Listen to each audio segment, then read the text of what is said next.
When you think about Brazil, what is the first thing that comes to your mind? Carnival, samba, maybe soccer.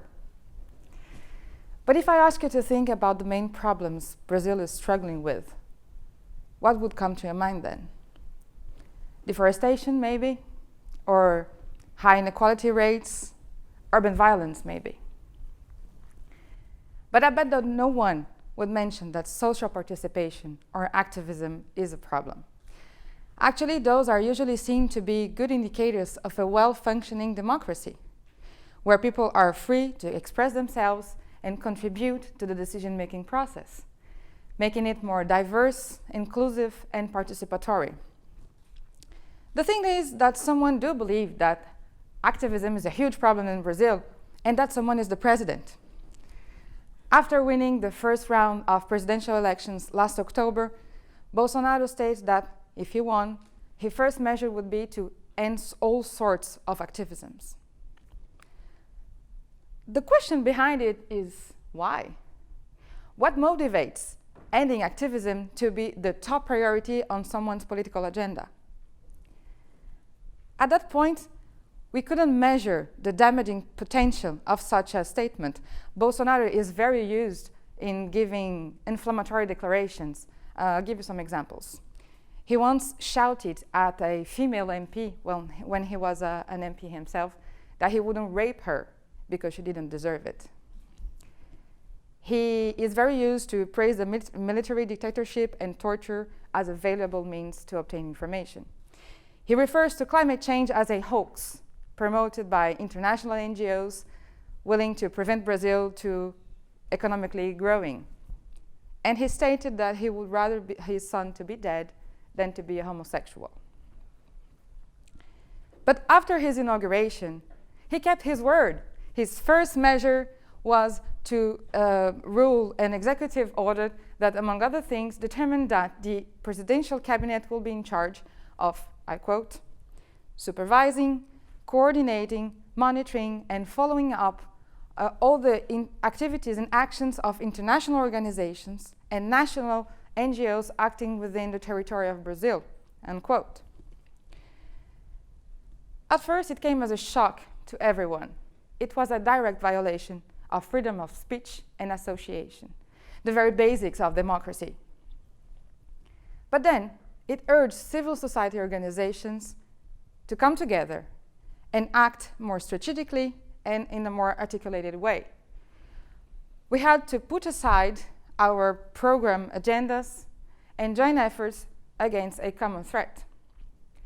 As a consequence, new partnerships arose all over the country, people working with gender equality, indigenous people, child protection, climate change, all came together to overhaul the executive order. After 6 months of an intense advocacy work, ranging from awareness-raising campaigns, press exposure, one-on-one meeting with parliamentarians, public hearings, we managed to have this particular point of the executive order amended. From that experience, I learned 2 lessons. First is that the government's intentions to curtail social participation are clear. They took official stance against it from day one. But I also learned that civil society can be much more successful and powerful when they act together, building coalitions. This is why I spent the last years building coalitions in Brazil and helping increasing advocacy capabilities within the civil society. Since 2013, I am the executive manager of the Criminal Justice Network in Brazil. The network gathers together civil society organizations to push forward public accountability for a more responsible, evidence-based criminal justice policy based on international standards of human rights and dignity. But this is quite challenging when it comes to public security and criminal justice. As you may know, Brazil is very well positioned in very sad rankings. As a matter of fact, in 2017, Brazil broke its own record on homicide rates. More than 65,000 people were killed in Brazil in 2017. This is comparable to the number of deaths caused by the atomic bombing in Nagasaki. It means that 7 people are killed in Brazil per hour. But violence doesn't affect all Brazilians the same way. According to official statistics, you are 3 times more likely to be killed if you are a non-white person. Instead of addressing this dreadful situation, the government is taking advantage of it. And it's taking the population hostage of politics of fear. Bolsonaro claims that every citizen should bear guns in order to protect themselves in this so-called country of impunity. So let's talk about impunity. Brazil is the 3rd world prison population. The imprisonment rates haven't stopped increasing since the 90s. The last official data say that more than 800,000 people are behind bars. This is more or less the population of a city as San Francisco. So, is impunity the right word to be said here?